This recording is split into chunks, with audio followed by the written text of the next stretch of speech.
Greetings to my fellow students over here. I am here to present upon the given topic Salus Populius Suprema Lex.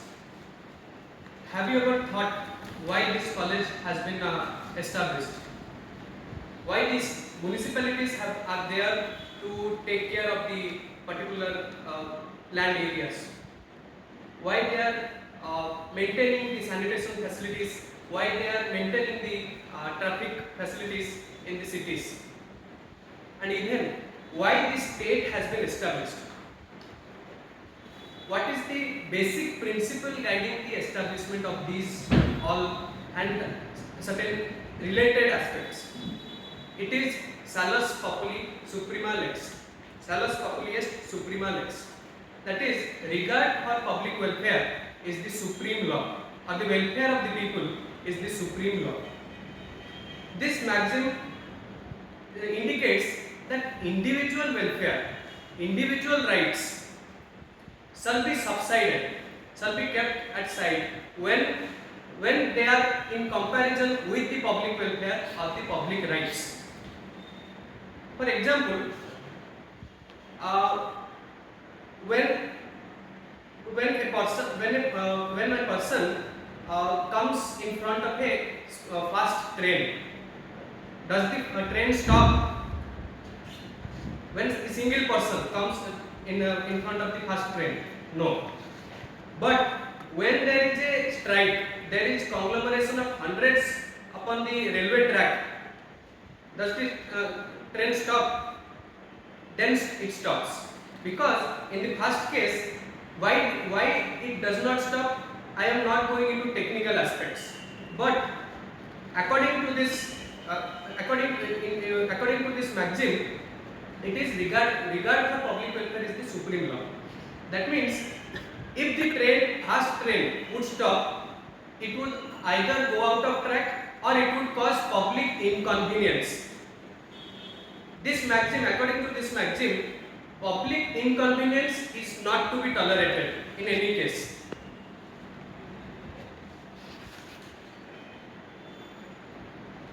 And I asked the question I asked that why the state has been established. What is the basic principle behind it? It is the basic principle behind the establishment of a state. But why is the state taking care of us? Kautilya said, welfare of the king lies in welfare of its subjects. And it is the welfare of the state for which the state is taking care of its subject.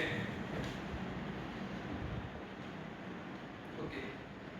And this, according to this maxim, the state has been sanctioned. This maxim implies that state has been sanctioned, implied the powers to subside the individual rights in case of necessity for public welfare only.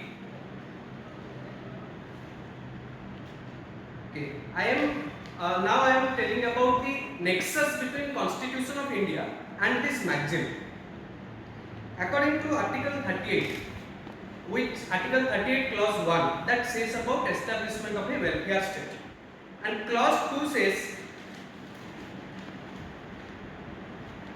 I am reading the whole clause. Though it be inserted by the 44th Constitutional Amendment Act 1978, but it is one of the articles to practically understand the principle laid down by the maxim. It says that the state shall in particular strive to minimize the inequalities of income and endeavour to eliminate inequalities in status, facility and opportunities amongst the individuals or group of individuals. It is saying that state shall endeavour to minimize the inequalities between the individuals. And Article 37, that is also a directive principle of state policy, that says that these directive principles of state policy are not to be enforced by a court of law. But they also say that it shall be a duty of the state to apply these principles in making laws. Why I have mentioned these two directive principles, I will be mentioning some articles thereafter that will be the background. In what matters the state in case of necessity only it can necessity and for public welfare only it can subside the individual rights. So the government or government comes into power, they have to take the initiative in implementing the maximum services to the public. According that is the directive principle show. yes. Now I will say the context of property in this magazine, how property is related.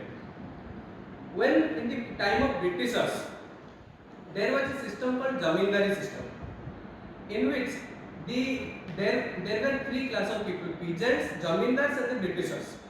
The Britishers gave the ownership rights, gave certain piece of land to these Zamindars, upon which the Zamindars collected the taxes from the peasants and gave it to Britishers. But after India got its independence, Britishers left India, but these Zamindars were the owners of estates, means large pieces of property that the Britishers had provided them with. To reduce the inequalities, that is in Article 38 plus 2, in property, the state was taking the excess land. State fixed a ceiling limit upon the lands and was taking the excess lands from these zamindars or the people who got the land rights, who were holding the land, excess land, and distributed it among the people, general people. But they got